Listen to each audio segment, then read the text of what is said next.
بصورة قاف القرآن. خالق کا پیغام، انسان کے نام، پرانی مضامین کا خلاصہ، روزانہ ایک پارہ، محترم پروفیسر ڈاکٹر محمد الیاس فیصل کے ساتھ۔ الحمدللہ وکفا وسلام علی عبادہ الذین اصطفیٰ۔ رب اشرح لی صدری ویسر لی امری واحلل عقدۃ من لسانی یفقہوا قولی۔ انشاءاللہ آج ہم چھٹے پارے کا خلاصہ آپ کی خدمت میں عرض کریں گے۔ چھٹے پارے کا آغاز سورۃ النساء کی آیت نمبر 149 سے 176 تک ہے۔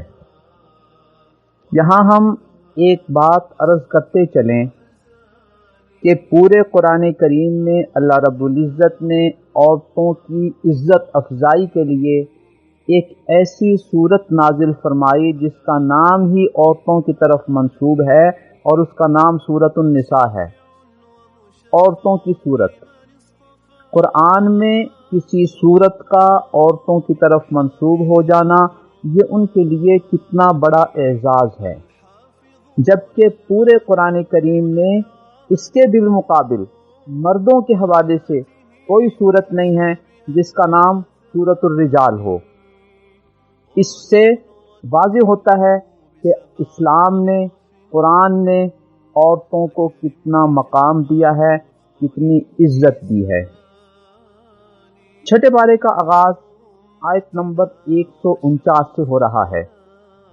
اس میں اللہ رب العزت ہمیں یہ تعلیم دیتے ہیں کہ معاشرے کی ناپسندیدہ باتوں کا تذکرہ زیادہ نہ کیا کریں۔ وہ ناپسندیدہ باتیں گھریلو زندگی سے تعلق رکھتی ہوں، خاندانی سلسلے سے تعلق رکھتی ہوں، تو آپس میں گھریلو سطح پہ، خاندانی سطح پہ ایسی باتوں کو زیادہ نہ پھیلایا جائے۔ اچھی باتوں کا تذکرہ کریں، اس سے مثبت سوچ ڈیولپ ہوگی، پازیٹیو سوچ لوگوں کی بنے گی۔ اگر اس کے مقابل منفی باتوں کا تذکرہ زیادہ ہوگا، منفی سوچیں ابھریں گی اور اس کے نتائج گھریلو اور خاندانی زندگی پر پڑیں گے۔ معاشرتی سطح پہ چوری، ڈکیتی، دیگر جرائم، قتل و غارت کو ہائی لائٹ کر کے میڈیا میں پیش کرنا، اس سے سنسنی پھیلتی ہے، خوف و ہراس پھیلتا ہے، جرائم میں اضافہ ہوتا ہے۔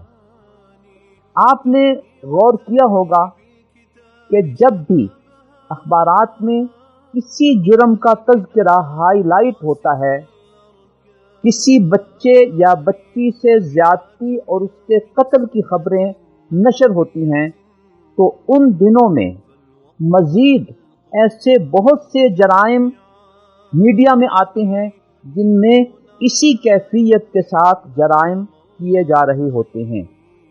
گویا جس جرم کو ہائی لائٹ کر کے پیش کیا گیا تھا، اس جرم کے تناسب میں اضافہ ہوا۔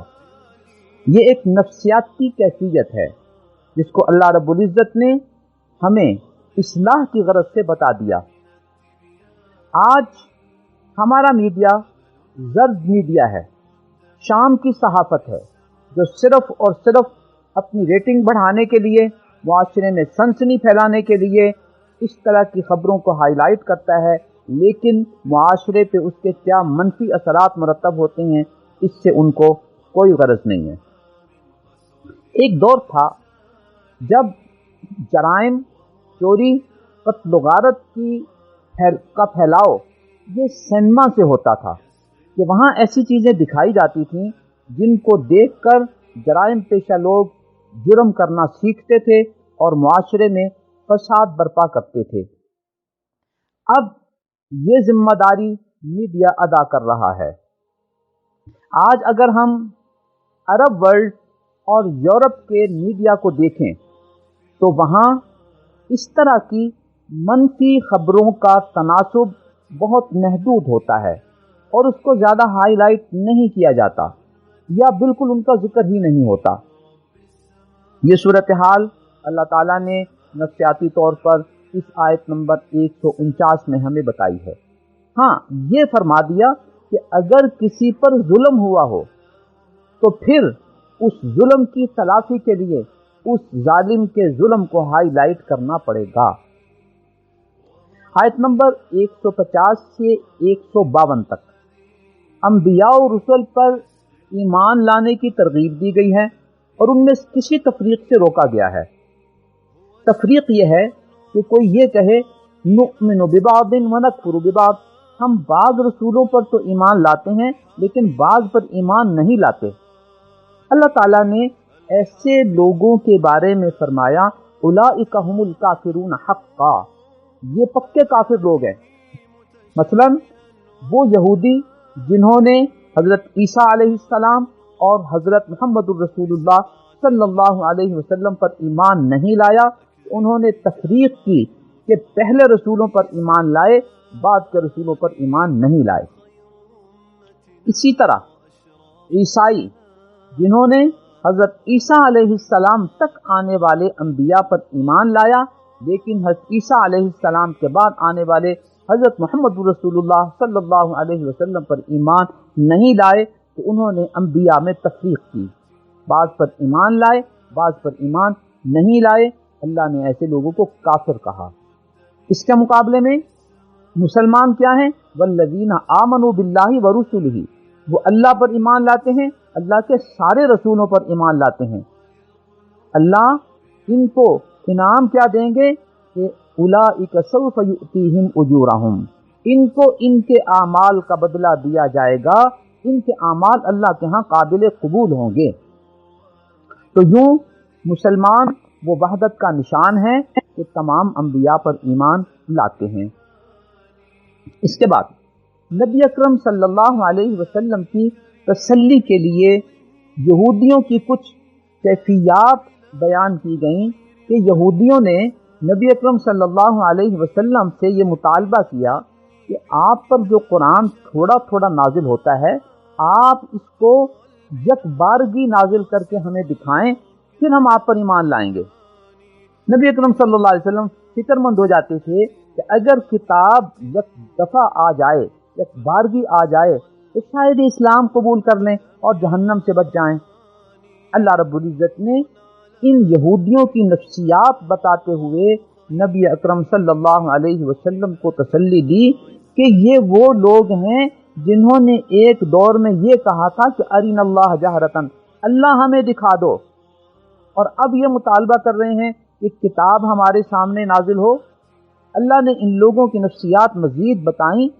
سورہ انعام کی آیت نمبر 7 میں ہے وَلَوْ نَزَّلْنَا عَلَيْكَ كِتَابًا فِي قِرْطَاسٍ فَلَمَسُوهُ بِأَيْدِيهِمْ، اگر ہم آپ پر کاغذ پر لکھی ہوئی ایک کتاب یک بارگی اتار دیں اور ان کو یقین ہو جائے اس طرح کہ وہ اس کو اپنے ہاتھوں سے پکڑ کر چھو لیں، پھر بھی یہ ایمان نہیں لائیں گے اور یہ کہیں گے یہ تو جادو ہے۔ لہٰذا آپ ان کی باتوں سے پریشان نہ ہوا کریں، یہ ان کی قومی نفسیات ہیں۔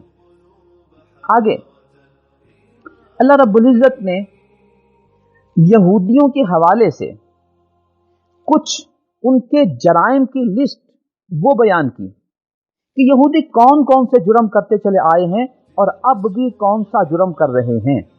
اللہ تعالیٰ نے ان سے جو وعدہ لیا تھا انہوں نے ان وعدوں کی خلاف ورزی کی اور ان کی پاسداری نہیں کی۔ دوسرا جرم یہ کیا کہ اللہ تعالیٰ کی آیات، اللہ تعالیٰ کی کتابوں کا انکار کیا۔ تیسری غلطی انہوں نے یہ کی کہ انبیاء کا قتل کیا۔ چوتھی غلطی یہ کی کہ یہ کہتے ہیں کہ ہمارے دلوں پر تو پردہ ہے، ہم پر آپ کی بات کا کوئی اثر نہیں ہوتا۔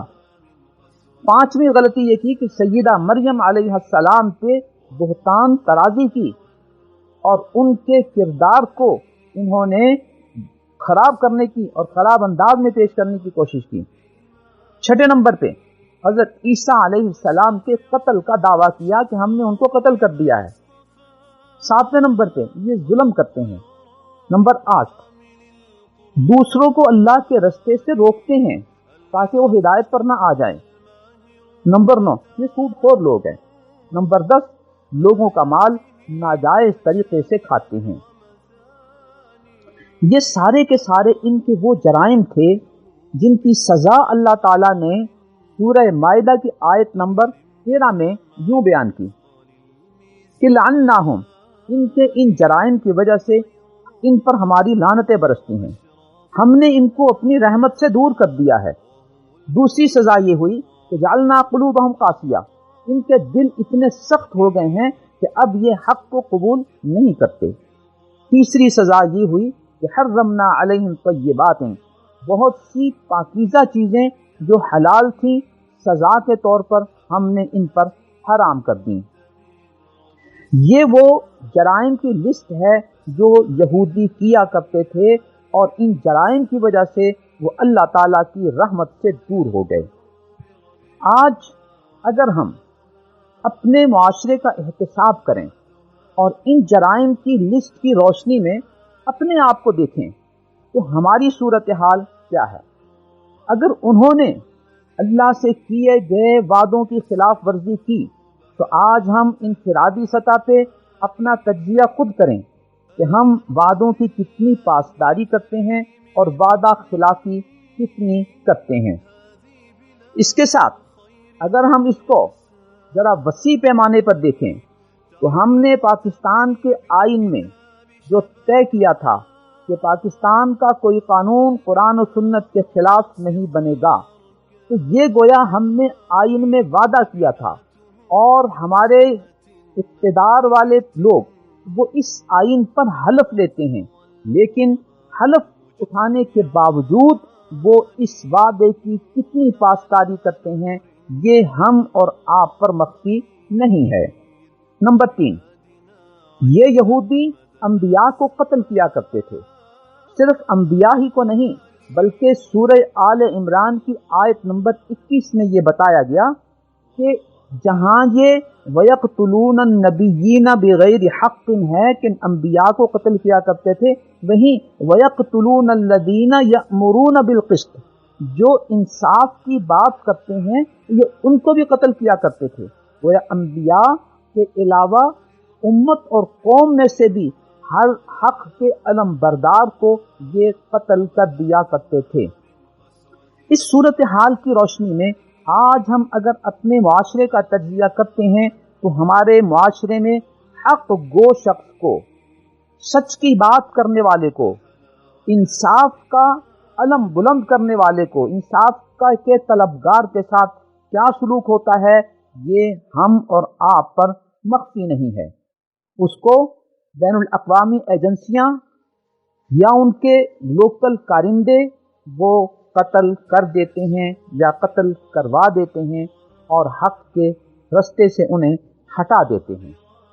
چوتھے نمبر پہ یہودیوں کے جرم کو یوں بیان کیا گیا کہ وہ کہا کرتے تھے کہ ہمارے دلوں پر غلاف چڑھا ہوا ہے۔ آج بھی ہمارا ایک طبقہ جب ہم اس کو دین کی بات بتاتے ہیں وہ کیا کہتے ہیں، اور مولوی صاحب ساڈے تے تہاڈی گل دا کوئی اثر نہیں ہونا۔ گویا کہ وہ اپنے آپ کو اس طرح پختہ سمجھتے ہیں کہ دین کی باتوں کے مقابلے میں ہم دین پروف ہو چکے ہیں، اب ہم پہ ان باتوں کا کوئی اثر نہیں ہوگا۔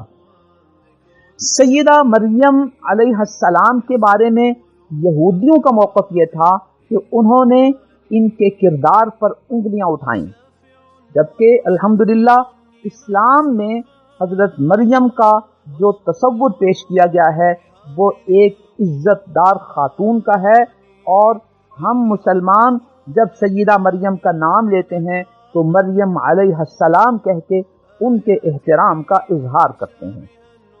ساتھ ہی ساتھ عیسیٰ علیہ السلام کے حوالے سے سیدہ مریم پر جو یہودیوں نے الزام تراشیاں کی تھیں، اسلام اور مسلمانوں کے ہاں حضرت عیسیٰ علیہ السلام کی پیدائش وہ ایک واضح تصور ہے جو قرآن کریم میں بیان کر دیا گیا کہ عیسیٰ کی پیدائش اللہ رب العزت کی قدرت کا مظہر ہے، اور اللہ کے کن کے کہنے کی نتیجے میں فیکون وہ ہو گئے اور پیدا ہو گئے، یا اللہ کی تخلیق کا ایک مظہر ہیں۔ لہٰذا سیدہ مریم علیہ السلام کی ذات پر، ان کے کردار پر عیسیٰ علیہ السلام کے حوالے سے یہودیوں نے جو کیچڑ اچھالا، اسلام میں اس کی کوئی گنجائش نہیں ہے۔ اسلام میں ان کا بہت احترام کیا جاتا ہے۔ چھٹے نمبر پہ حضرت عیسیٰ علیہ السلام کے بارے میں انہوں نے یہ دعویٰ کیا کہ ہم نے عیسیٰ علیہ السلام کو قتل کر دیا ہے، اور اللہ تعالیٰ نے ان کے اس دعوے کو ان کے جرائم میں شمار کیا ہے، اور واضح کر دیا اسی جگہ آیت نمبر 6 میں، چھٹے نمبر سطح پہ، وَمَا قَتَلُوهُ وَمَا صَلَبُوهُ، کہ نہ تو یہودیوں نے انہیں قتل کیا ہے اور نہ ہی حضرت عیسیٰ علیہ السلام کو سولی دی ہے، بل رفعہ اللہ الیہ، بلکہ عیسیٰ علیہ السلام کو اللہ تعالیٰ نے اپنے پاس اٹھا کے لے گئے ہیں۔ تو یہ مسلمانوں کا تصور ہے، عیسیٰ علیہ السلام نہ قتل ہوئے نہ انہیں سولی دی گئی، اللہ تعالیٰ نے انہیں زندہ آسمان پہ اٹھا لیا۔ قرب قیامت میں وہ نازل ہوں گے، اور یہ نبی اکرم صلی اللہ علیہ وسلم کی بیان فرمودہ صحیح احادیث میں موجود ہے۔ صحیح بخاری میں ایک باب قائم کیا گیا ہے، باب نزول عیسیٰ ابن مریم، حضرت عیسیٰ علیہ السلام کے نزول کا باب۔ اس کی حدیث نمبر 3448 میں نبی اکرم صلی اللہ علیہ وسلم کا یہ ارشاد نقل کیا گیا ہے کہ نبی اکرم صلی اللہ علیہ وسلم نے قسم کھا کر یہ بتایا، والذی نفسی بیدہ، قسم ہے اس ذات کی جس کے قبضے میں میری جان ہے، لیوشکن ان ینزل فیکم ابن مریم، قریب ہے کہ تم میں حضرت مریم کے بیٹے نازل ہوں گے، حکمن عدلن، حاکم بن کر اور عادل بن کر۔ حضرت عیسیٰ علیہ السلام کے نزول کی مزید روایات صحیح بخاری میں 2222 میں اور 3449 میں موجود ہیں۔ صحیح مسلم کی حدیث نمبر 7278 میں بھی حضرت عیسیٰ علیہ السلام کے نزول کا تذکرہ موجود ہے۔ یوں مسلمانوں کا ایک واضح عقیدہ ہے حضرت عیسیٰ علیہ السلام کے حوالے سے کہ وہ نہ فوت ہوئے، نہ قتل ہوئے، نہ انہیں سولی دی گئی، اللہ تعالیٰ نے ان کو آسمانوں پر اٹھا لیا اور قیامت کے قریب وہ نازل ہوں گے۔ یہاں ضمنی طور پر ایک بات آپ کے سامنے رکھ دی جائے کہ دور حاضر کے ایک میڈیا اسکالر جو عام طور پہ چینلوں پہ آ کر دین اور اسلام کی نمائندگی کرتے ہیں، جنہیں آپ رامدی صاحب کے نام سے جانتے ہیں، آپ کے علم میں رہے کہ وہ نہ تو حضرت عیسیٰ علیہ السلام کے آسمانوں پر جانے کے قائل ہیں اور نہ ہی قیامت کے قریب ان کے نزول کے قائل ہیں، بلکہ ان کا موقف یہ ہے کہ عیسیٰ علیہ السلام فوت ہو چکے ہیں۔ ان کے اس موقف کا تذکرہ ان کی کتاب میزان کے صفحہ 178 پر موجود ہے۔ نیز ان کی چینل سپیچز جو ہیں اس میں بھی ان کے اسی موقف کا تذکرہ موجود ہے۔ اس سے آپ کے سامنے یہ بات واضح ہو گئی کہ مسلمانوں کے اس متفقہ عقیدے حضرت عیسیٰ علیہ السلام کے نزول کے بالمقابل اس غامدی صاحب کا موقف کیا ہے، اور ساتھ ہی آپ پر یہ بات بھی واضح ہو گئی کہ صحیح بخاری، صحیح مسلم کی بہت ساری احادیث میں حضرت عیسیٰ علیہ السلام کے نزول کا تذکرہ موجود ہے، اور جب یہ صاحب نزول عیسیٰ کے قائل نہیں ہیں تو آپ پر یہ دوسری بات واضح ہو گئی کہ یہ ان حدیثوں کا انکار کرتے ہیں اور ان حدیثوں پر ان کا ایمان نہیں ہے۔ یہ انکار حدیث کا وہ پہلو ہے جسے وہ چھپانے کی کوشش کرتے ہیں، لیکن یہ حق کی وہ بات ہے جو ہم پر اور آپ پر کھل کر واضح ہو جانی چاہیے، تاکہ ان کی بابت ہمارا موقف وہ ہو جس کے یہ حقدار ہیں۔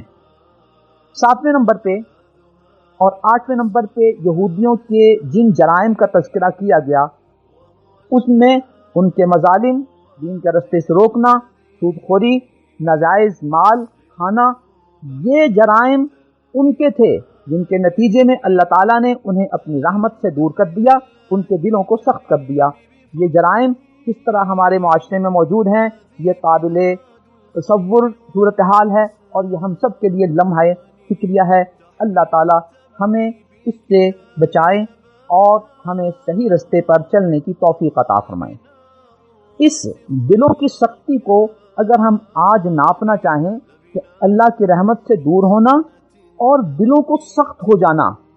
ہمارے ملک میں زلزلے آئے، سیلاب آئے، اس موقع پر جہاں ہماری قوم نے، ہمارے لوگوں نے بہت قربانیاں دیں اور اپنے بھائیوں کی مدد کو پہنچے، وہاں پر ایک ایسا طبقہ آپ پر مخفی نہیں کہ امدادی سامان ان کی حویلیوں تک پہنچ جاتا تھا اور ان کے اقربا میں تقسیم ہوتا تھا۔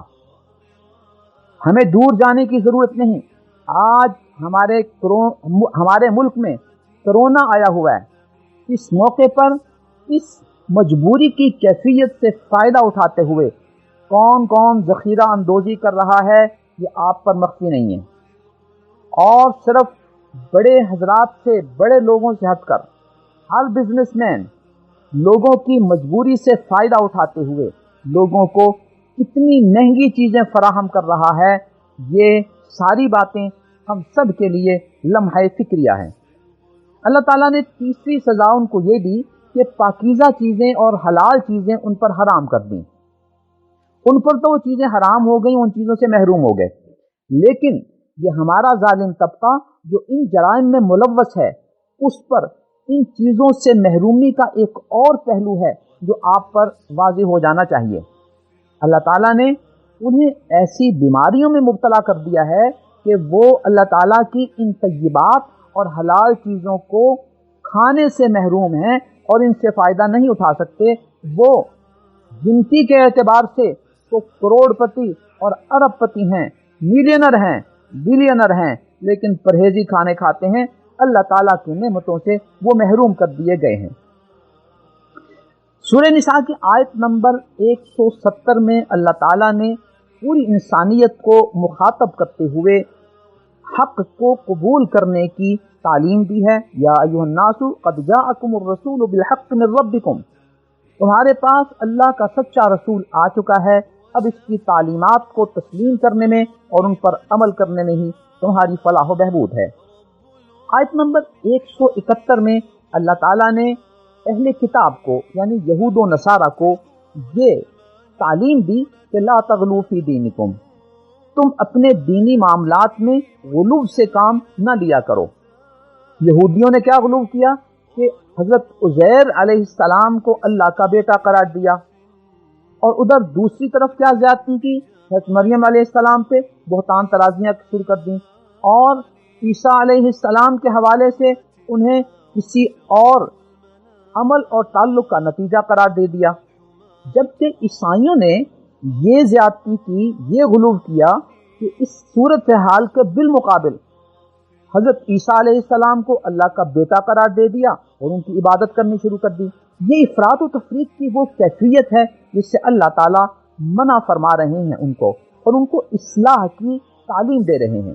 جبکہ اسلام کا موقف ان ساری صورتحال میں یہ ہے، انما المسیح عیسی ابن مریم رسول اللہ، حضرت عیسیٰ ابن مریم اللہ کے رسول ہیں، وکلمتہ القاہا الی مریم، اور اللہ کا وہ کلمہ کن ہے جو اللہ نے مریم علیہ السلام کی طرف متوجہ کیا۔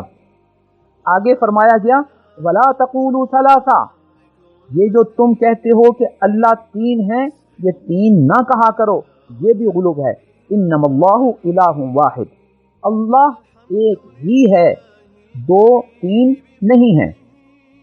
آیت نمبر 172 میں ایک قوموں کی نفسیات کے حوالے سے بات کی گئی کہ بعض لوگوں کا یہ خیال ہوتا ہے کہ کسی نبی کو اس کے مقام سے بڑھا دینا یہ اس کی شان کو بیان کرنا ہے، اور اس کے صحیح مقام کو بیان کرنا یہ گویا اس کی شان میں یا تو گستاخی ہے یا ان کا مقام کم کیا جا رہا ہے۔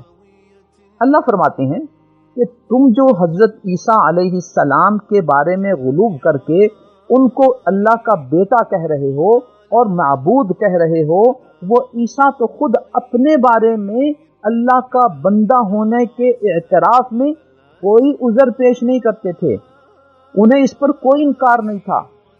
تو یہ کہنا کہ کسی نبی کو اللہ کا بندہ کہہ دینے سے ان کی شان کم ہوگی، اللہ فرماتے ہیں کہ یہ وہ ان کا حقیقی مقام ہے کہ جو وہ خود اپنے لیے تسلیم کرتے ہیں، لہذا تم ان کے بارے میں ایسی چیزیں منسوب نہ کرو جو اللہ تعالیٰ کی طرف سے انہیں عطا نہیں کی گئیں۔ بسم اللہ الرحمن الرحیم. اب ہم سورہ مائدہ کا آغاز کرتے ہیں. سورہ مائدہ کی ان آیات میں سب سے شروع میں اللہ تعالیٰ نے وعدہ پورا کرنے کی ترغیب دی ہے، ایفائے عہد کا حکم دیا ہے. ایفائے عہد کا تعلق ہمارے معاشرے میں باہم ملاقاتوں کے ذریعے ہو کہ آپ نے کسی سے ملنے کا وقت طے کیا ہے تو آپ کو وقت پر پہنچنا چاہیے. آپ نے کسی بزنس ڈیل میں اپنی پیمنٹ کا ایک ٹائم متعین کیا ہے تو آپ کے وعدے کی پاسداری یہ ہے کہ آپ اپنی پیمنٹ وقت پر کریں. دوسری پارٹی نے آپ کو سامان ڈیلیور کرنے کی جو ڈیٹ دی ہے ان کا فرض ہے کہ وہ اپنی متعینہ تاریخ میں سامان آپ تک پہنچائیں. یہ ایفائے عہد ہے.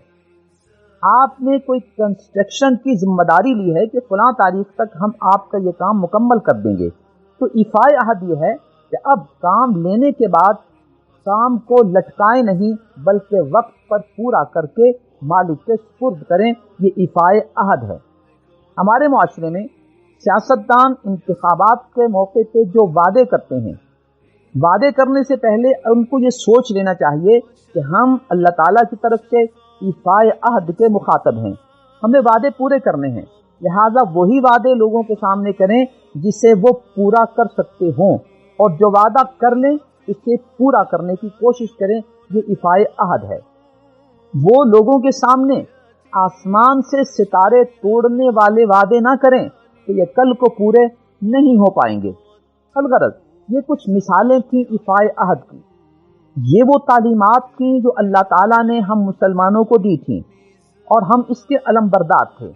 افسوس کہ آج یہ تعلیمات ہماری زندگیوں سے نکلتی چلی جا رہی ہیں اور ان تعلیمات کو غیروں نے اپنا لیا ہے.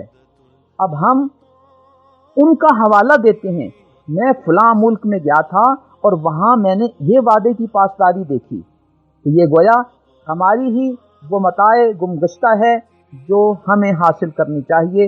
اللہ ہمیں ایفائے عہد کی توفیق عطا فرمائے. سورہ مائدہ کی آیت نمبر 2 میں اللہ رب العزت نے ایک بڑا سنہری اصول بیان فرمایا کہ وَتَعَاوَنُوا عَلَى الْبِرِّ وَالتَّقْوَى، نیکی کے اور تقوی کے کام میں تعاون کیا کرو ایک دوسرے کے ساتھ. وَلَا تَعَاوَنُوا عَلَى الْإِثْمِ وَالْعُدْوَانِ، گناہ کے اور زیادتی کے کام میں تعاون نہ کیا کرو.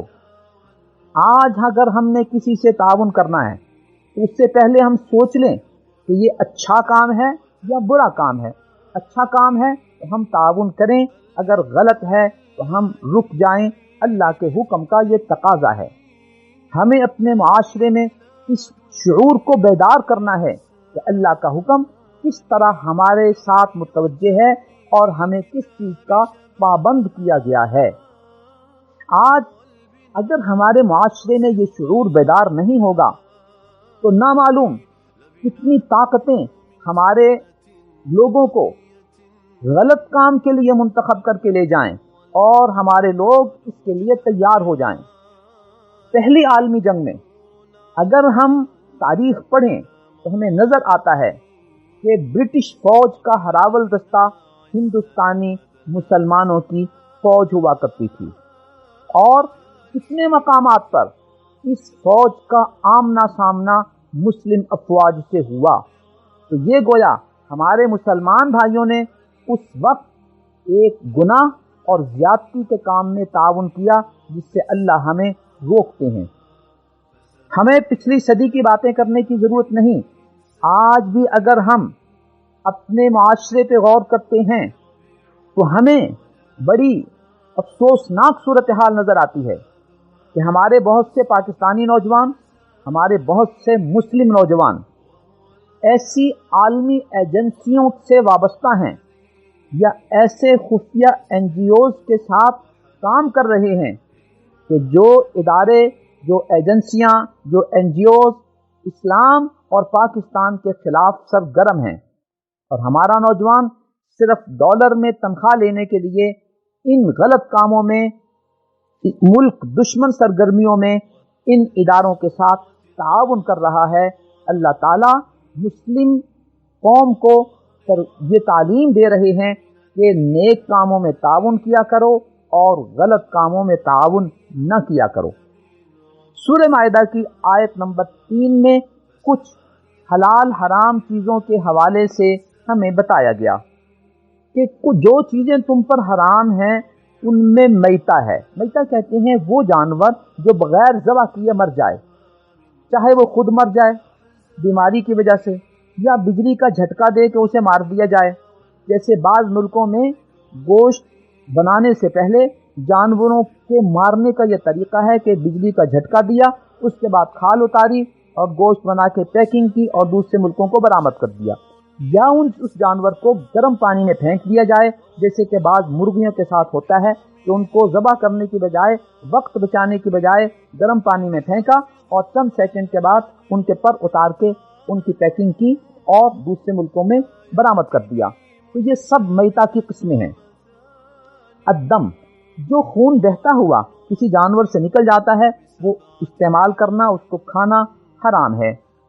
خنزیر کو حرام کر دیا گیا ہے مسلمانوں کے لیے، لہذا خنزیر اور خنزیر کے کسی بھی عضو سے بنی ہوئی کوئی چیز یا وہ اس سے بنا ہوا کوئی ایسا کیمیکل جو کسی اور چیز میں استعمال ہوا ہو، ایسی چیز کا استعمال بھی ہمارے لیے حرام ہے۔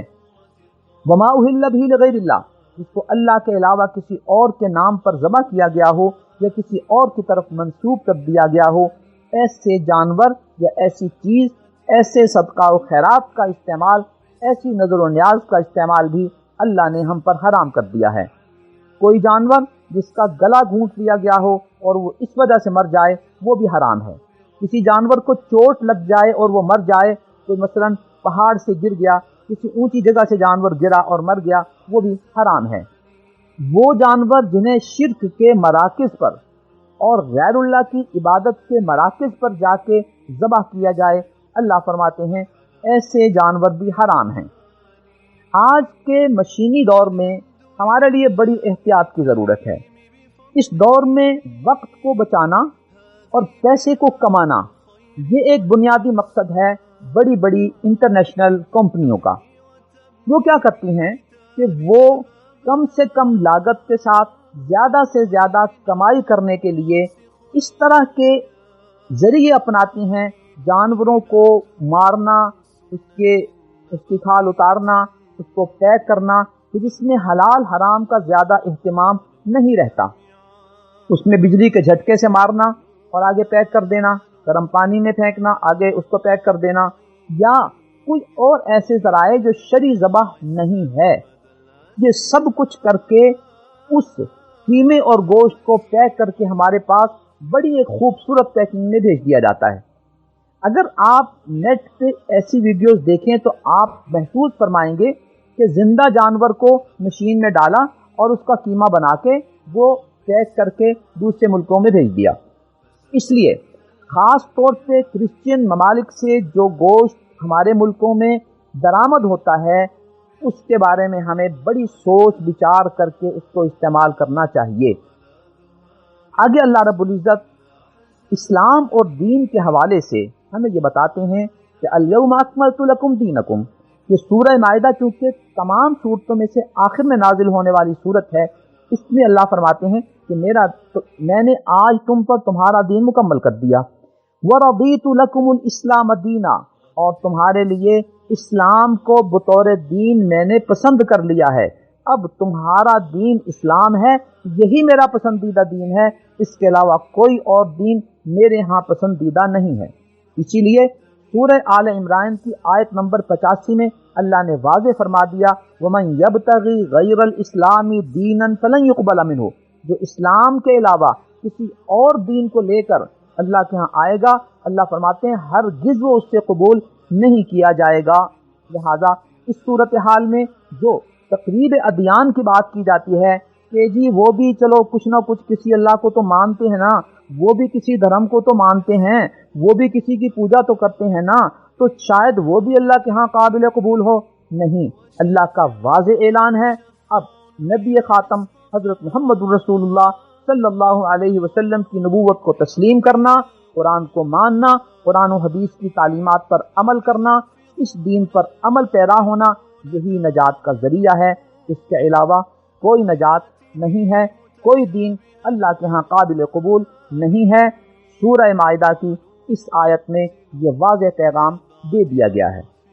آیت نمبر 4 میں اللہ تعالیٰ نے حلال کے حوالے سے یہ بتایا کہ اے نبی، لوگ آپ سے یہ پوچھتے ہیں کہ کون کون سی چیزیں ان کے لیے حلال ہیں، تو آپ ان کو ایک قاعدہ بیان فرما دیں کہ حلال چیزیں آپ کے لیے طیبات کی شکل میں بتا دی گئی ہیں کہ جو چیزیں تمہارے لیے اچھی تھیں، پاکیزہ تھیں، وہ تمہارے لیے حلال کر دی گئی ہیں۔ تو ایک واضح تصور دے دیا کہ جو چیزیں حرام کی گئی ہیں وہ طیبات نہیں ہیں، وہ خبائث ہیں، وہ تمہارے لیے نقصان دہ چیزیں ہیں، اس سے بچنا تمہارے لیے، تمہاری صحت کے لیے مفید تھا، اس لیے تمہیں بتا دیا گیا۔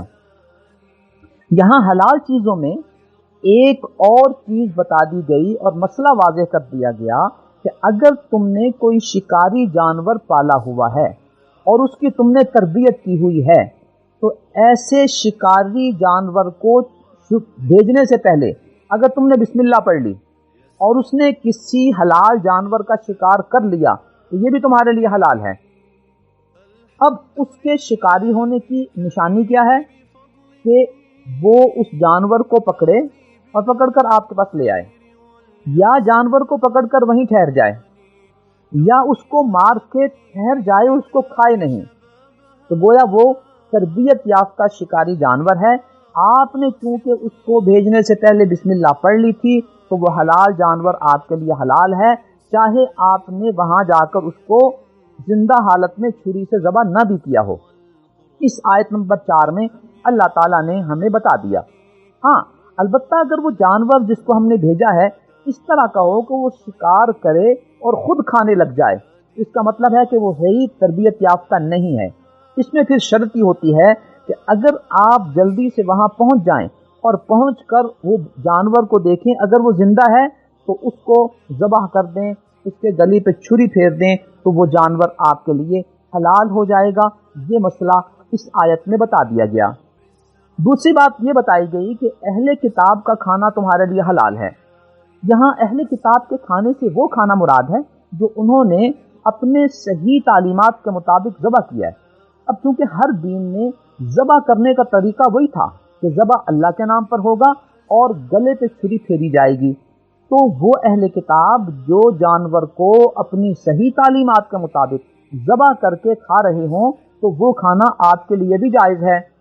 لیکن اس کا مطلب یہ ہرگز نہیں ہے کہ اہل کتاب جو الٹا سیدھا کھانا کھا رہے ہوں، جو حلال حرام کھانا کھا رہے ہوں، یہ سمجھ کر اس کے ساتھ ہم ان کے ساتھ کھا لیں کہ جی اہل کتاب کا کھانا حلال ہے۔ اسلام کی یہ تعلیمات نہیں ہے۔ اہل کتاب کا وہی کھانا ہمارے لیے حلال ہے جو انہوں نے اپنی دینی تعلیمات کے مطابق تیار کیا ہوا ہے۔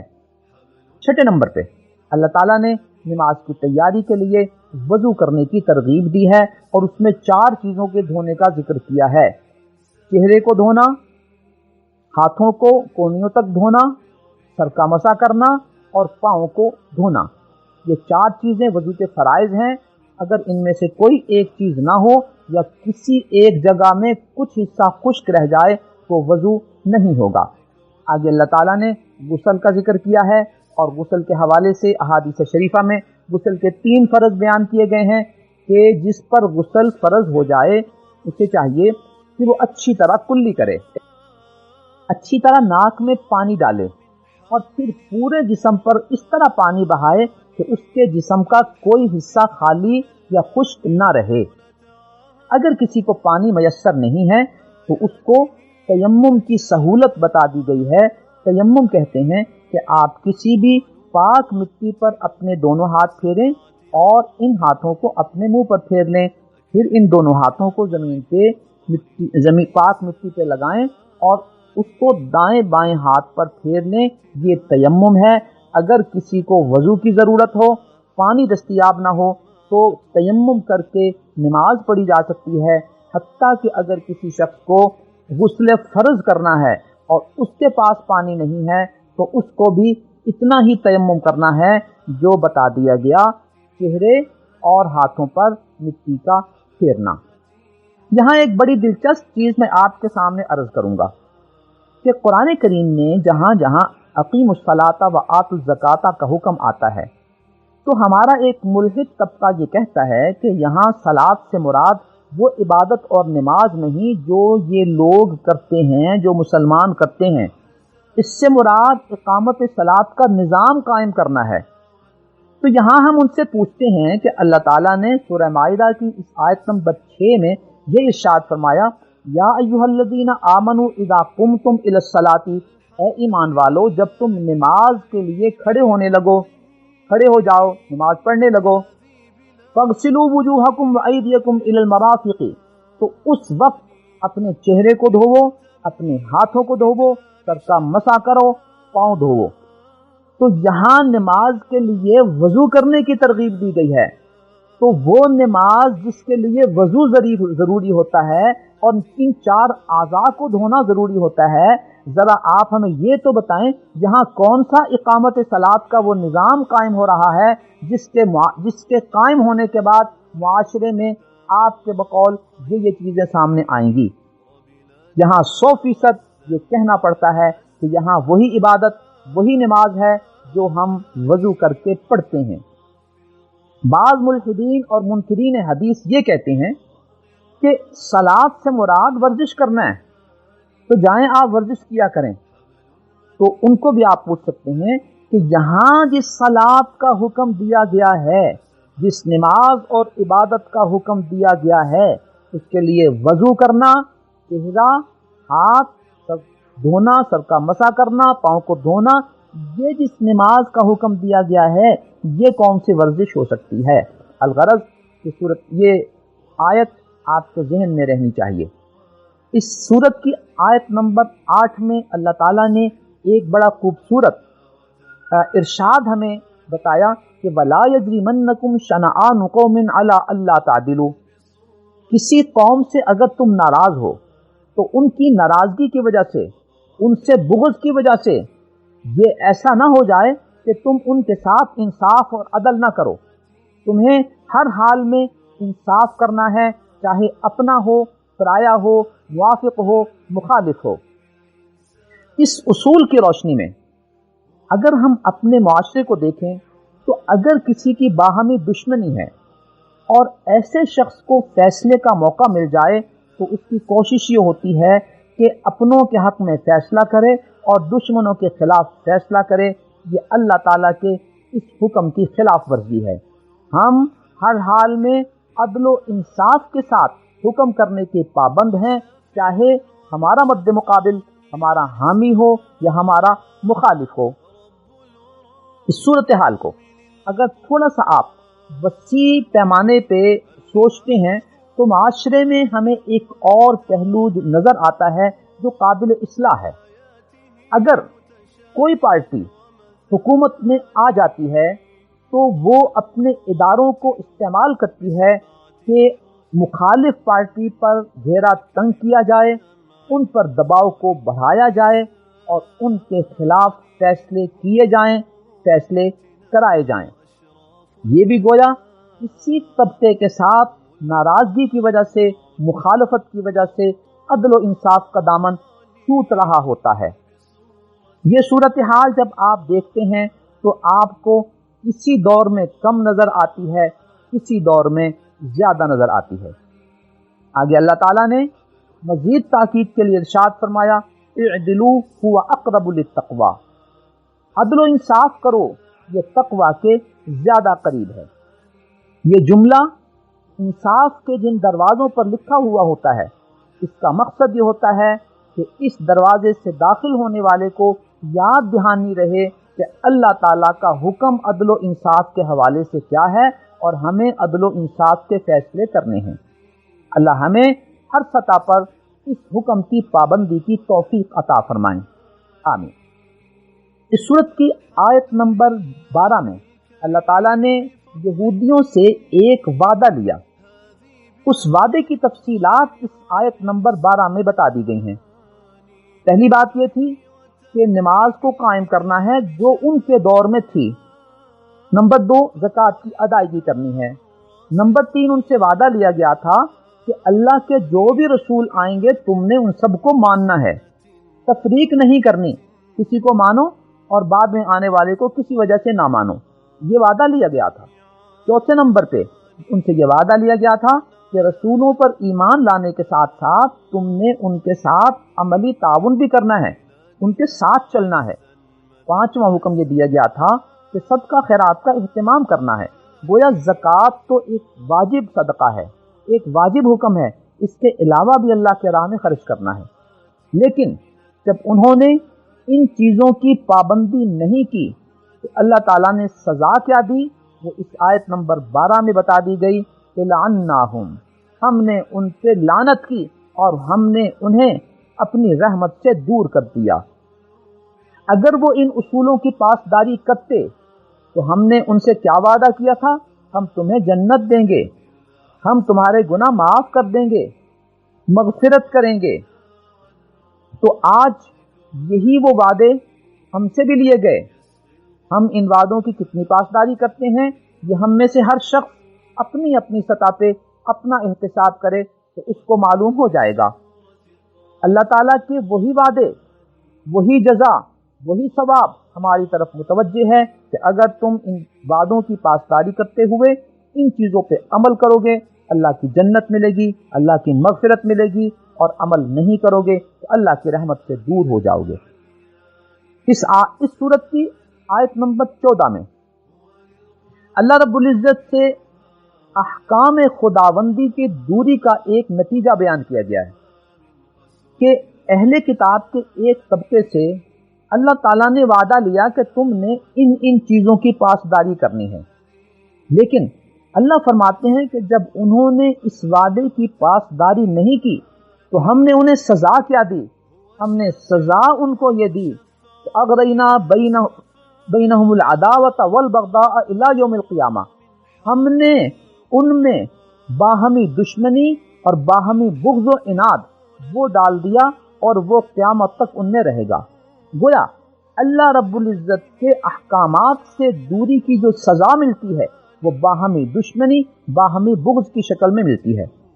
آج ہم اگر اپنے اسلامی معاشرے کو بھی دیکھتے ہیں، ہمارے باہم جو دوریاں، جو دشمنیاں، وہ چاہے لسانی ہوں، علاقائی ہوں، مذہبی ہوں، سیاسی ہوں، وہ ساری کی ساری دوریاں اللہ رب العزت سے اللہ کے احکامات سے دوری کی سزا ہے۔ اللہ تعالی ہمیں اپنے احکامات کی پابندی کی توفیق عطا فرمائے۔ گویا جو اصل صلہ ہوتا ہے کسی نتیجے کا، اسے ہم پکڑنے کی کوشش نہیں کرتے، ہم صرف ظاہری نتائج کو دیکھ کے اس پر گفتگو کر رہے ہوتے ہیں اور تبصرے کر رہے ہوتے ہیں۔ قرآن کو پڑھنے سے آپ کو ان نتائج کا وہ آغاز ملے گا، ان باتوں کا سرا ملے گا، تاکہ ان کی اصلاح ہمارے آپ کے لیے آسان ہو جائے۔ اس صورت کی آیت نمبر 18 میں یہود و نصارہ کا ایک دعویٰ بیان کیا گیا۔ وہ کیا کہا کرتے تھے؟ نحن ابناء اللہ و احباؤہ، ہم تو سب اللہ کے بیٹے ہیں، اللہ کے دوست ہیں۔ اللہ نے ارشاد فرمایا اگر تم اللہ کے بیٹے یا اللہ کے محبوب ہوتے تو اللہ کی سزائیں تم پر کیوں نازل ہوتی؟ تو یہ اس دعوے کی تردید کر دی گئی اس آیت میں۔ آیت نمبر 20 میں حضرت موسیٰ علیہ السلام کا ایک عجیب حکم ان کی قوم کو بتایا گیا ہے کہ انہوں نے اپنی قوم کو یہ کہا کہ اے میری قوم، اذکروا نعمت اللہ علیکم، اللہ کی نعمت کو یاد کرو، اذ جعل فیکم انبیاء، جب اللہ تعالیٰ نے تمہاری قوم میں انبیاء کو بھیجا، وجعلکم ملوکا، تمہیں بادشاہتیں دیں، آتاکم ما لم یؤت احدا من العالمین، اور تمہیں وہ نعمتیں عطا فرمائیں جو پوری دنیا میں اور کسی کو نہیں دی تھیں۔ اب تمہارا مطالبہ یہ ہے کہ ہمیں کھانے پینے کی فلاں چیزیں چاہیے، تو فلاں شہر میں تم داخل ہو جاؤ تاکہ اللہ تعالیٰ تمہیں وہاں وہ نعمتیں عطا فرمائیں۔ اب ان کی معذرتیں شروع ہو گئیں۔ یا موسیٰ ان فیہا قوما جبارین، اے موسیٰ وہاں تو بڑے طاقتور قسم کے لوگ رہتے ہیں، ہم ان کا مقابلہ کر کے ان کے شہر میں داخل نہیں ہو سکتے، لہذا جب تک وہ شہر سے نکل نہیں جائیں گے خود بخود، اس وقت تک ہم اس شہر میں داخل نہیں ہوں گے۔ اور بالآخر انہوں نے کہا کہ اے موسیٰ جاؤ تم اور تمہارے رب وہ ان کے ساتھ جہاد کرو، قتال کرو، ہم تو یہیں بیٹھے ہوئے ہیں۔ اس حد تک گستاخ لوگ تھے جن سے واسطہ پڑا ان انبیاء علیہم الصلوات والتسلیمات کو۔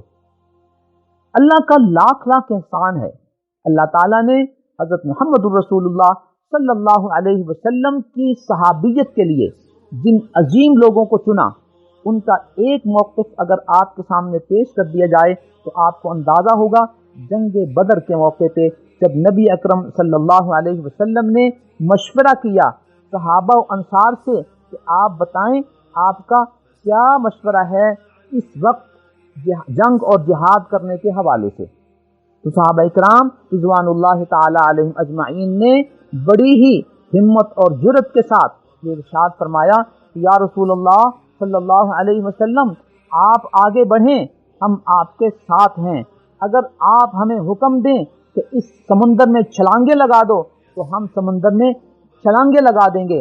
نبی اکرم صلی اللہ علیہ وسلم خوش ہوئے اور ان صحابہ نے وضاحت کی یا رسول اللہ ہم آپ کے ساتھ وہ معاملہ نہیں کریں گے جو موسیٰ کی قوم نے موسیٰ علیہ السلام کے ساتھ کیا تھا، بلکہ ہم آپ کے دائیں بائیں آگے پیچھے ہر طرح اپنی جان نثار کرنے کے لیے تیار ہیں، آپ آگے بڑھیں، جیسا آپ کا حکم ہوگا یہ غلام اس حکم کی تعمیل کے لیے حاضر ہیں۔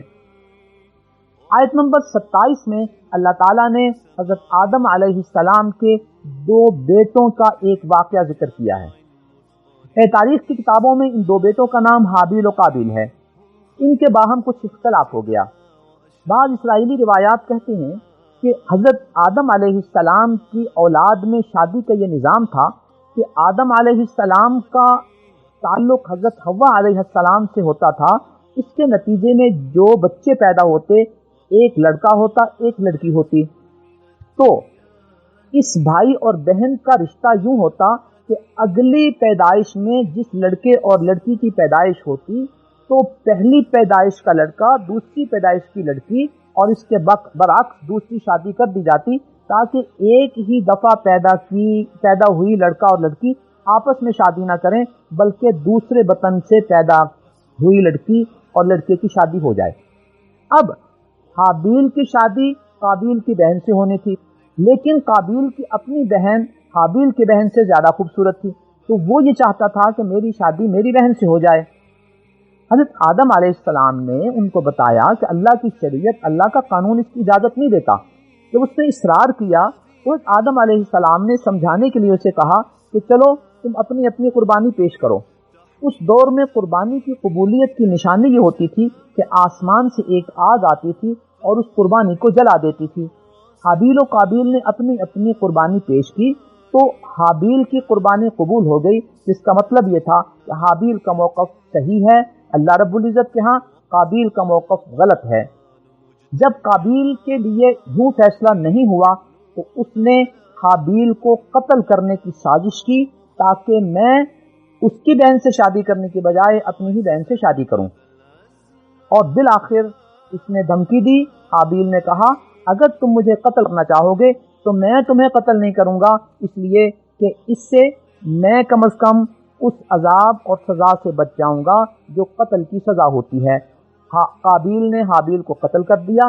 اب قتل کرنے کے بعد وہ فکر مند ہوا کہ اس لاش کو میں کیا کروں، تو اللہ تعالیٰ نے یہ نظام انسانیت کو سمجھانا تھا، تو دو پرندے آئے، ان کی آپس میں لڑائی ہوئی، ایک پرندہ مر گیا، مرنے کے بعد وہ زندہ پرندے نے اس کے لیے زمین میں جگہ کھودی اور اس مردہ پرندے کو اس میں دفن کر کے اس کے اوپر مٹی ڈال دی۔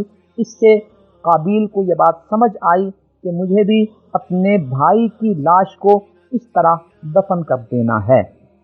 یہاں ایک بات ہم سب کے لیے قابل توجہ ہے کہ جب فتنوں کی شکل میں جنگیں شروع ہوں یا قتل و غارت ہو، اس صورتحال میں اپنے آپ کو محفوظ رکھنے کے لیے اور بچانے کے لیے یہی کوشش ہونی چاہیے کہ ایسے فتنوں میں آدمی داخل نہ ہو اور ان سے اجتناب کرے۔ آیت نمبر 33 میں اللہ تعالیٰ نے قتل و غارت اور ڈاکہ زنی اور دہشت گردی، فساد، بغاوت، اس طرح کے کیسز کے حوالے سے یہ تعلیمات دی ہیں کہ اگر کوئی شخص اس طرح کے جرائم کا ارتکاب کرتا ہے، قتل و غارت کرتا ہے، ڈکیتی کرتا ہے، تو ان کی سزا کیا ہے؟ 3 سزائیں بیان کی گئیں کہ ان کو قتل کر دیا جائے، سولی دے دی جائے، یا پھر یہ ہے کہ ان کے ہاتھ پاؤں غلط سائڈ، الٹی سائڈ سے کاٹ دیے جائیں، یا ان کو علاقہ بدر کر دیا جائے۔ اگر ایسے ڈاکوؤں نے قتل بھی کیا ہو اور ڈاکہ زنی بھی کی ہو تو ان کی سزا یہ ہے کہ ان کو قتل بھی کر دیا جائے اور سولی پہ لٹکا دیا جائے۔ اگر انہوں نے قتل نہیں کیا، صرف مال لوٹا ہے اور ڈکیتی کی شکل میں لوٹا ہے، تو ان کی سزا یہ ہے کہ ان کے ہاتھ پاؤں مقابل سائڈ سے کاٹ دیے جائیں۔ لیکن اگر انہوں نے ڈکیتی کا اقدام کیا ہے لیکن نہ تو قتل کیا ہے اور نہ ہی مال چھینا ہے، تو اس ڈکیتی کے اقدام کے نتیجے میں ان کو علاقہ بدری کی سزا دی جائے گی۔ آیت نمبر 34 میں توبہ کا تذکرہ ہے۔ اب اس توبہ کو ہمیں سمجھ لینا چاہیے کہ اگر کوئی شخص اس طرح کا جرم کرنے کے بعد توبہ کر لیتا ہے تو اللہ رب العزت کے ہاں تو وہ جرم معاف ہو جائے گا، لیکن جو فوجداری قانون ہے اس حوالے سے اسے اپنے کیے کی سزا بھگتنی ہے کہ اگر اس نے قتل کیا ہے تو مقتول کے وارثوں کو یا تو دیت کر کے راضی کرے، اور اگر وہ راضی نہیں ہوتے، وہ قصاص کا مطالبہ کرتے ہیں، تو اس کو ہر حال میں قتل کیا جائے گا۔ ہاں، اگر اس نے ڈکیتی کی ہے، مال لوٹا ہے، تو اسے چاہیے کہ جن کا مال لوٹا ہے ان کو واپس کرے یا ان سے اپنا جرم معاف کرائے، اور مال کی ادائیگی کے بعد پھر وہ اس کی توبہ حقوق العباد کی سطح پہ قبول ہوگی اور حقوق اللہ کی سطح پہ بھی قبول ہوگی۔ آیت نمبر 38 میں چوری کی سزا بیان کی گئی ہے۔ چور وہ شخص ہوتا ہے جو خفیہ طور پر آتا ہے اور چوری کر کے چلا جاتا ہے۔ اس کی سزا یہ ہے کہ اگر اس نے کچھ بڑی مقدار میں چوری کی ہے تو اس کا ہاتھ کاٹ دیا جائے گا۔ اب یہ سزا اگر نافذ کی جائے تو چند چوروں کے ہاتھ کٹنے کے بعد یا چند ڈاکوؤں کے ہاتھ پاؤں قتل کے کاٹنے کے بعد پورے معاشرے میں امن و امان ہوگا۔ انہیں چوری اور ڈکیتی سے قبل اپنے بارے میں سوچنا ہوگا کہ کیا ہم اپنے معاشرے میں بغیر ہاتھ کے یا بغیر ہاتھ پاؤں کے زندہ رہ سکتے ہیں، کیا نہیں؟ تو یوں چوری ڈکیتی کا خاتمہ ہوگا جب سخت سزائیں نافذ کی جائیں گی۔ جو لوگ اسلام کی ان سزاؤں کو وحشیانہ سزائیں قرار دیتے ہیں، ہماری ان سے گزارش ہے کہ آپ اپنی سزاؤں کے ساتھ معاشرے میں امن و امان قائم کر کے ہمیں دکھا دیں، پھر اگلی بات آپ کے ساتھ ہوگی۔ آیت نمبر 45 میں اللہ تعالیٰ نے مختلف اعضاء پر اگر کوئی شخص اٹیک کرتا ہے تو اس کی سزا بیان کر دی کہ ان النفس بالنفس، اگر کوئی شخص کسی شخص کو قتل کرتا ہے تو اس شخص کو اس کے مد مقابل قتل کر دیا جائے گا۔ والعین بالعین، اگر کوئی کسی کی آنکھ پھوڑتا ہے تو اس کی آنکھ پھوڑ دی جائے گی۔ والانف بالانف، اور اگر کوئی شخص کسی کا ناک کاٹتا ہے تو اس کا ناک بھی کاٹ دیا جائے گا، اور اگر کوئی کسی کا کان کاٹتا ہے تو اس کا کان کاٹ دیا جائے گا۔ والجروح قصاص، اگر کوئی شخص کسی کو زخمی کرتا ہے تو اس کو بھی اتنا ہی زخمی کر دیا جائے گا۔ آیت نمبر 51 میں اللہ تعالیٰ نے ہمیں ایک مرکزی تعلیم دی ہے کہ اے ایمان والو، یہود و نصارہ کو اپنا دوست نہ بنانا، یہ تمہارے دوست نہیں ہیں۔ بعضهم اولیاء بعض، ان کی نفسیات یہ ہیں کہ یہ آپس میں تو ایک دوسرے کے دوست ہیں، یہ تمہارے دوست نہیں ہو سکتے۔ آج ہم اپنے معاشرے میں مقامی سطح پہ یا انٹرنیشنل سطح پہ جب صورتحال کا تجزیہ کرتے ہیں تو بات ہمارے سامنے کھل کر آ جاتی ہے، اور ہم یہ جملہ کہنے پہ مجبور ہو جاتے ہیں جو نبی اکرم صلی اللہ علیہ وسلم نے ارشاد فرمایا تھا کہ الکفر ملۃ واحدہ، یہ کفر جو ہے یہ ایک ہی قوم ہے، یہ ایک ہی برادری ہے۔ اللہ نے یہاں کیا فرمایا؟ یہ آپس میں ایک دوسرے کے دوست ہو سکتے ہیں، لہذا تم انہیں دوست بنانے کی کوشش نہ کرنا۔ اس سے پہلے آپ کو بتایا گیا تھا کہ اللہ نے ارشاد فرمایا ہے کہ انہیں دلی دوست نہ بنانا، کہ دلی دوست بنا کے ان کو تمام سیکرٹ راز اپنے دینے شروع کر دو۔ اس کے باوجود اللہ فرماتے ہیں اگر کوئی شخص ان سے دلی دوستی لگاتا ہے تو وَمَن يَتَوَلَّهُم مِّنكُمْ فَإِنَّهُ مِنْهُمْ، جو ان میں سے یعنی ان یہود و نصارہ کے ساتھ جگری دوستی لگاتا ہے، اپنی دلی دوستی لگاتا ہے، تو اس کا شمار انہی میں سے ہوگا۔ یوں آج کے حالات کے تناظر میں جو یہودیت کے لیے، ان کے سسٹم کے لیے، ان کی لابیوں کے لیے، ان کے ملکوں کے لیے دفاعی باتیں کرتے ہیں، یہ گویا ان کے دوست ہیں۔ اللہ فرماتے ہیں ان دوستوں کا حکم یہ ہے کہ یہ انہی میں سے شمار ہوں گے۔ اللہ اس جرم سے ہماری حفاظت فرمائے اور ہمیں حالات صحیحہ کی روشنی میں اپنی پالیسیاں کرنے کی توفیق عطا فرمائے، چاہے وہ انفرادی سطح پہ ہوں، معاشرتی سطح پہ ہوں، قومی سطح پہ ہوں۔ یہ اللہ تعالیٰ کی ہمارے لیے تعلیمات ہیں۔ آیت نمبر 54 میں اللہ تعالیٰ نے ہمیں اپنا نظام بتایا، اگر تم دین پر قائم رہو تو تم میرے پسندیدہ لوگ ہو، لیکن اگر تم دین سے ہٹ جاؤ تو یہ نہ سمجھنا کہ تمہاری وجہ سے دین مٹ جائے گا۔ اللہ ایسے لوگوں کو میدان میں لائے گا جس کی یہ 5 صفات ہوں گی کہ یحبہم و یحبونہ، اللہ ان کو پسند کرتا ہوگا اور وہ اللہ سے محبت کرنے والے ہوں گے۔ دوسری صفت یہ بیان فرمائی اذلۃ علی المؤمنین، وہ آپس میں ایک دوسرے کے ساتھ بڑے نرم رویے والے ہوں گے۔ عزت علی الکافرین، اور کفار کے بارے میں بڑے سخت ہوں گے۔ چوتھی صفت یہ بیان فرمائی یجاہدون فی سبیل اللہ، جو اللہ کے راستے میں جہاد کرنے والے ہوں گے۔ ولا یخافون فی اللہ لومۃ لائم، اور اللہ کے معاملے میں کسی ملامت گر کی ملامت کو وہ خاطر میں نہیں لائیں گے۔ تو ان 5 صفات کی قوم اللہ فرماتے ہیں کہ میں اور لے آؤں گا۔ اللہ ہم سے ہی اپنے دین کا کام لیتے رہیں اور ہم یہ 5 صفات اپنے اندر پیدا کرنے کی کوشش کریں تاکہ ہم اللہ کے محبوب بن جائیں اور اللہ ہمارا محبوب ہو۔ یہاں اگر ایک فارسی کا شعر آپ کو سنا دیا جائے تو شاید موضوع کے حوالے سے مناسبت ہو۔ شاعر کہتا ہے منت منے کہ خدمت سلطاں ہمیں کنی، منت منے کہ خدمت سلطاں ہمیں کنی، منت شناسزو کہ بخدمت بداشتت، تم کسی بادشاہ پر احسان نہ جتاؤ کہ تم اس کے خدمت گار ہو، یہ بادشاہ کا تمہارے اوپر احسان ہے کہ اس نے تمہیں اس خدمت کے لیے رکھا ہوا ہے۔ وہ بادشاہ کو اگر تم چھوڑ دو گے تو بادشاہ تمہارے ساتھ تمہارے علاوہ کسی اور کو لے آئے گا، تو یہ احسان نہیں جتانا چاہیے۔ آیت نمبر 64 میں اللہ رب العزت نے یہودیوں کے ایک گستاخانہ جملے کا تذکرہ کیا کہ یہودی اللہ کے بارے میں اتنے گستاخانہ جملے کہتے ہیں کہ یہ کہتے ہیں ید اللہ مغلولہ، اللہ کا ہاتھ بندھا ہوا ہے۔ اللہ فرماتے ہیں کہ ایسے لوگوں کو اللہ نے اپنی رحمت سے دور کر دیا ہے۔ آیت نمبر 67 میں نبی اکرم صلی اللہ علیہ وسلم کو یہ تعلیم دی گئی یا ایھا الرسول بلغ ما انزل الیک، اے رسول آپ پر جو تعلیمات اللہ کی طرف سے اتاری گئی ہیں انہیں لوگوں تک پہنچا دیجیے۔ واللہ یعصمک من الناس، اگر کوئی آپ کو غضب پہنچانا چاہے تو اللہ آپ کی حفاظت فرمائیں گے۔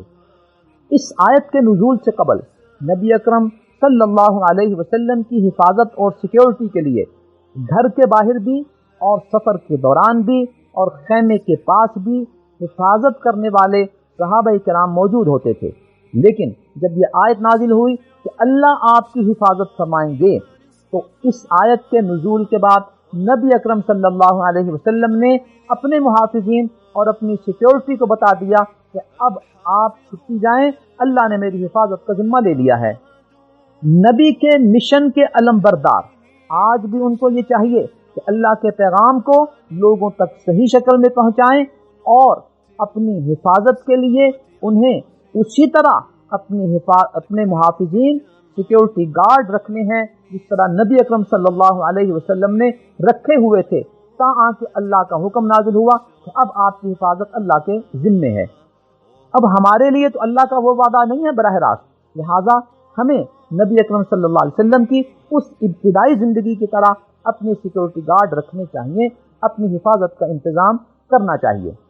آیت نمبر 72 میں اللہ تعالیٰ نے کرسچینٹی کے وہ 2 خطرناک عقیدے بیان فرمائے ہیں جس کی وجہ سے اللہ نے ان کے کفر کا واضح اعلان کر دیا۔ وہ عقیدہ کیا تھا؟ لقد کفر الذین قالوا ان اللہ هو المسیح ابن مریم، پکے کافر ہیں وہ لوگ جو یہ کہتے ہیں کہ عیسیٰ ابن مریم ہی خدا ہے۔ آیت نمبر 73 میں دوسرے لوگوں کا عقیدہ بیان فرمایا لقد کفر الذین قالوا ان اللہ ثالث ثلاثہ، پکے کافر ہیں وہ لوگ جو یہ کہتے ہیں کہ اللہ 3 میں سے تیسرا ہے۔ گویا وہ جو 3 کا تصور رکھتے ہیں اور اللہ کو ان 3 میں سے ایک شمار کرتے ہیں، اللہ کہتے ہیں یہ بھی کافر ہیں اور پکے کافر ہیں۔ آیت نمبر 75 میں حضرت عیسیٰ علیہ السلام کی جو حقیقت تھی اللہ کے ہاں وہ بیان کر دی گئی کہ مل مسیح ابن مریم الا رسول، مسیح ابن مریم تو اللہ کے رسول ہیں، قد خلت من قبلہ الرسل، ان سے پہلے بھی رسول آ چکے ہیں، وہ امہ صدیقہ، اور ان کی ماں حضرت مریم علیہ السلام یہ صدیقیت کے مقام کے فائز ہیں، تم ان کو خدا کہتے ہو، ان کی تو حیثیت یہ ہے کانا یاکلان الطعام، وہ تو کھانا کھاتے تھے۔ وہ اللہ تعالیٰ نے ایک حقیقت کی طرف متوجہ کر دیا کہ جو کھانا کھاتا ہے وہ کھانے کا محتاج ہوتا ہے، وہ بغیر کھانے کے زندہ نہیں رہ سکتا، لہذا جو محتاج ہوتا ہے وہ خدا نہیں ہوتا۔ اس آیت کی روشنی میں نبی اکرم صلی اللہ علیہ وسلم کی ایک مبارک روایت ہمیں پیش نظر رکھنی چاہیے جو صحیح بخاری میں موجود ہے۔ اس میں نبی اکرم صلی اللہ علیہ وسلم نے ہمیں بھی یہ ارشاد فرمایا، اے میری امت لا تطرونی، مجھے بھی بڑھا چڑھا کر پیش نہ کرنا، کما اطرت النصارى عیسی ابن مریم، جس طرح عیسائیوں نے حضرت عیسی ابن مریم علیہ السلام کو بڑھا چڑھا کے پیش کیا۔